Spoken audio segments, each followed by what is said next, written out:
So the question is, Dr. Peterson, I'm very curious as to your opinion on objectivism and the philosophies of Ayn Rand. It's the one thing I've never heard pop up in your lectures, and it's great to have you back here with Dave. So you mentioned Ayn Rand briefly, but you were talking about sort of the fiction writing.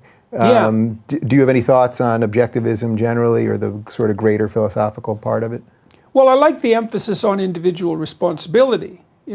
I think that's very important. And I like also, although this is still more the fiction element, I think she was actually more powerful as a fiction writer than as a philosopher. And that's not a denigrating comment, because I don't believe that philosophy is a higher calling than fiction. They have their own domains. I think my sense is that I don't regard Ayn Rand as a great mind. I don't think that her take on things was sufficiently differentiated and sophisticated.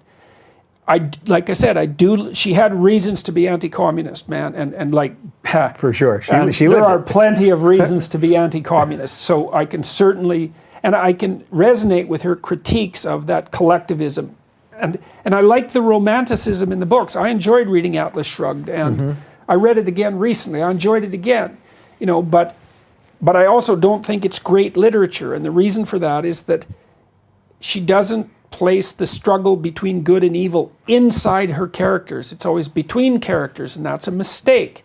Because even your most radical left-wing revolutionary is mostly not a radical left-wing revolutionary, right? Right. You mean he's mostly home watching Seinfeld and doing the same exactly. And so you have to show the struggle within more, and I don't think she does a very good job of that. Her noble people are too noble, and her ignoble people are too ignoble, and it divides the world too much into the bad guys and the good guys, and it's like, that's comforting.